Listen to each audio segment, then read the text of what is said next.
Hello everyone. आज का जो हमारा वीडियो होने वाला है वो मोस्टली जो है हम मेंस्ट्रुअल साइकिल को कवर करेंगे, प्लस ऊस्ट्रल साइकिल क्या होता है उसके बारे में भी बात करेंगे। तो एज यू ऑल नो कि हम लोग जो हैं क्या है, मैमल्स हैं। तो मैमल्स क्या होते हैं, वो ऑर्गेनिजम्स या वो एनिमल्स जिनमें फंक्शनल मैमरी ग्लैंड्स होते हैं, प्लस वो अपने बच्चों को जन्म देते हैं, राइट। यानी पार्चुलेशन होती है, वो जो है एक लाइव बच्चे को पैदा करते हैं। अब अगर सबसे पहले हम ऊस्ट्रल साइकिल की बात करें तो ये प्राइमेट्स शो करते हैं। प्राइमेट्स का मतलब है जैसे मंकीज हो गए, डॉग्स हो गए, काउज होगी, डियर हो गए, राइट। तो ये वो एनिमल्स शो करते हैं। अब ऊस्ट्रल साइकिल को सीजनल ब्रीडर्स भी कहा जाता है, या उनमें हम कह सकते हैं कि ये बेसिकली सीजनल ब्रीडिंग है, यानी एक ईयर के एक पर्टिकुलर टाइम पे जो है ये एनिमल्स ब्रीड करते हैं। अब अगर एग्जांपल ह्यूमंस की बात करें तो ऐसा नहीं है कि ह्यूमन बींग्स जो है वो जनवरी या फरवरी या किसी भी पर्टिकुलर मंथ में जो है वो मीटिंग करते हैं, ऐसा नहीं है। ह्यूमन बींग्स जो है वो क्या करते हैं, थ्रू आउट द ईयर किसी भी सीजन में मीटिंग कर सकते हैं। लेकिन जो सीजनल ब्रीडर्स हैं जिनकी बात मैं कर रहा हूँ कि ऊस्ट्रल साइकिल जो शो करते हैं, वो बेसिकली सीजनल ब्रीडर्स हैं, यानी एक पर्टिकुलर सीजन में जो है वो ब्रीड करेंगे। तो इसी टर्म को जो है हीट पीरियड भी कहा जाता है, या हम कह सकते हैं कि ये वो एनिमल्स हैं जो थ्रू आउट द ईयर तो मेटिंग नहीं करते हैं, लेकिन किसी पर्टिकुलर मंथ या 2 महीने के आसपास जो है ये ब्रीडिंग करते हैं। तो इसमें क्या होता है, इसमें ये होता है कि ये जो एनिमल्स हैं ये पर्टिकुलर सिग्नल्स देना शुरू कर देते हैं उस पर्टिकुलर पीरियड में, राइट। एग्जाम्पल के तौर पे अगर हम मंकीज को देखें तो मंकी जो है हम कैसे डिटेक्ट करेंगे कि वो अभी मेटिंग कर रहे हैं या नहीं करेंगे, या पर्टिकुलर सीजन में मेटिंग करते हैं। तो स्पेशली जो उनका बैक पोर्शन है, स्पेशली एनल जो एरिया है वो ब्राइट रेड हो जाता है। तो दैट इज ए इंडिकेशन कि वो जो है मीटिंग के लिए रेडी है। अब काउज हैं, डियर हैं, डॉग्स हैं, तो ये सारे जो है एक पर्टिकुलर सीजन में ब्रीडिंग करते हैं। लेकिन मेंस्ट्रुअल पीरियड थोड़ा सा डिफरेंट है, यानी इनको हम कंटिन्यूस ब्रीडर्स कह सकते हैं। तो मेंस्ट्रुअल साइकिल कौन शो करता है, जैसे एग्जांपल के तौर पे ह्यूमन बींग्स हैं, राइट। यानी किसी पर्टिकुलर सीजन में ये ब्रीड नहीं करते हैं, ये थ्रू आउट द ईयर किसी भी सीजन में जो है ब्रीडिंग कर सकते हैं। अब मेंस्ट्रुअल साइकिल की अगर डेफिनेशन की बात की जाए तो व्हाट इज मेंस्ट्रुअल फ्लो या मेंस्ट्रुअल ब्रीडिंग, तो हम कह सकते हैं कि पीरियडिकली हर मंथ एक जो ह्यूमन फीमेल है या फीमेल जो है उसमें क्या होता है कि वो पीरियडिकली जो है हर मंथ उसकी वजाइना से या उसकी बॉडी से जो है ब्लड जो है वो निकलता है, प्लस अनफर्टिलाइज्ड एग जो है वो वहाँ से रिलीज होता है। अब यहाँ पे गौर करने वाली बात ये है कि जो मेंस्ट्रुअल साइकिल है वो एक पर्टिकुलर टाइम से शुरू होता है, राइट। यानी प्यूबर्टी पे जब भी फीमेल प्यूबर्टी को अटेन करती है, या वो पीरियड ऑफ टाइम जब उसकी बॉडी में जो है फर्स्ट मेंस्ट्रुअल फ्लो शुरू होता है, तो उसी को मेनार्क या मेनार्च बोलते हैं, राइट। तो मेनार्क का मतलब ये है the first menstrual flow in females body या इन फीमेल्स लाइफ टाइम।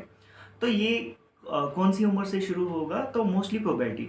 अब प्यूबर्टी भी देखिए यहाँ पे ध्यान देने वाली बात ये है कि हर इंडिविजुअल दूसरे इंडिविजुअल से डिफरेंट है, राइट। यानी हम ये नहीं कह सकते हैं कि मेंस्ट्रुअल पीरियड जो है एक पर्टिकुलर टाइम में हर फीमेल्स के लिए शुरू हो जाएगा, नहीं, ऐसा नहीं होता है, क्योंकि हर इंसान जो है वो एक दूसरे इंसान से डिफरेंट है, राइट।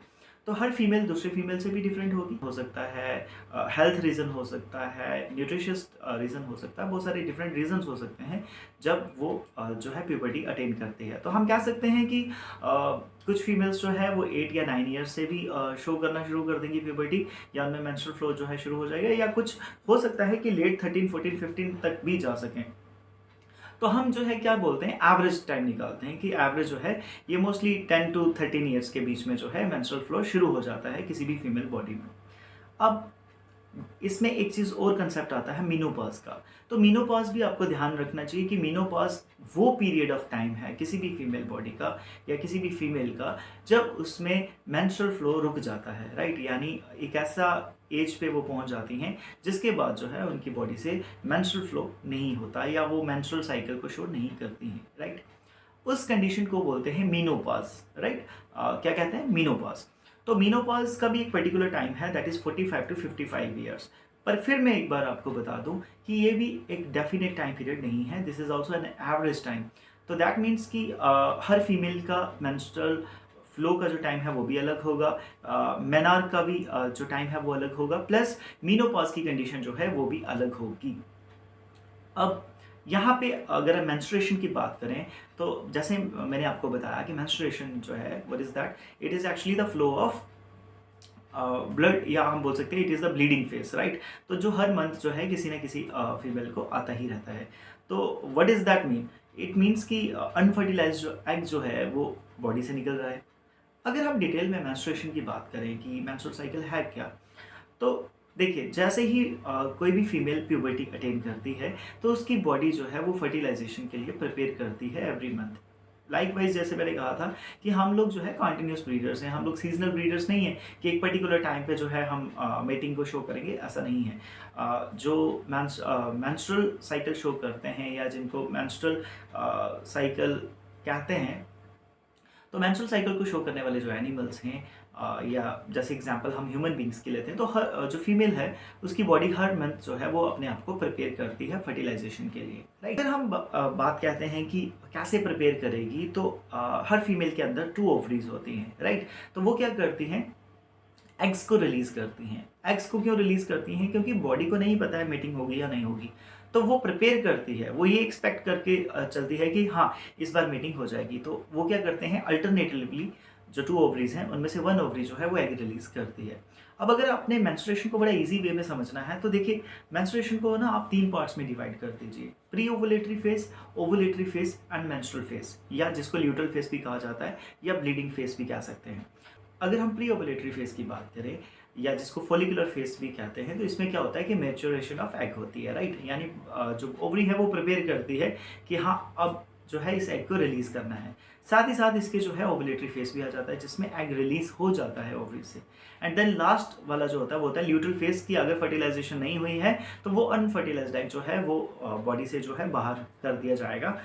अब इसमें भी एक थोड़ा सा कम्प्लेक्स प्रोसेस है। इसमें कम्प्लेक्स प्रोसेस ये है कि बॉडी जो है वो प्रिपेयर करती है यूट्रस को ताकि वहाँ पे इम्प्लांटेशन हो जाए।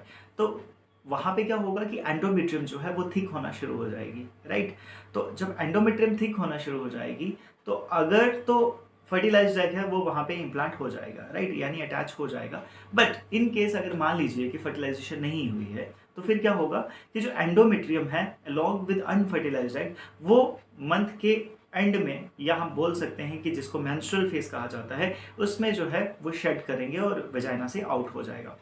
अब जो पेन होती है, राइट, जो मेंस्ट्रुअल पेन है या मेंस्ट्रुअल क्रैम्प्स हैं, बेसिकली वो क्या है, it is actually the breakage of endometrium, यानी जो एंडोमेट्रियम या जो थिकनेस हुई थी यूट्रस में वो धीरे धीरे शेड करती है। तो हाँ ये इसमें पेन भी होता है, बट पेन को रिड्यूस किया जा सकता है with using some warm things, like जैसे आप गर्म पानी पी रहे हैं, वार्म बोतल रख लें, राइट। वार्म बोतल अगर आप अपने एब्डोमेन एरिया में रखते हैं तो भी मेंस्ट्रुअल पेन में जो है थोड़ा जो है उसका इंटेंसिटी ऑफ द पेन जो है उसको हम कम कर सकते हैं।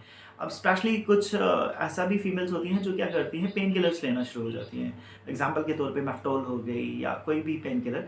तो इस कंडीशन में जो है पेन किलर्स लेना अवॉइड करना चाहिए, क्योंकि अल्टरनेटली क्या होता है, आपको उस टाइम टेम्परेरी पेन से तो रिलीफ होता ही है, बट लॉन्ग रन में किडनीज जो हैं उस पर एक नेगेटिव इम्पैक्ट पड़ता है। प्लस बॉडी भी हैबिचुअल हो जाती है कि हाँ जब भी पेन होगा तो वो डिमांड करेगी कि हाँ मुझे जो है पेन किलर चाहिए। तो इस चीज़ से बचना चाहिए। तो ये है मेंस्ट्रुअल साइकिल, यानी कि पीरियडिकली हर मंथ जो है ये एक साइकिल चलता है। तो मेनार्क से लेके मेनोपॉज तक का ये साइकिल है। मोस्टली अब ये भी इंडिविजुअल टू इंडिविजुअल डिफरेंट है। कुछ फीमेल्स में जो है ये 28 डेज़ का होता है, कुछ में 35 डेज़ का होता है और कुछ में 22 डेज़ का होता है।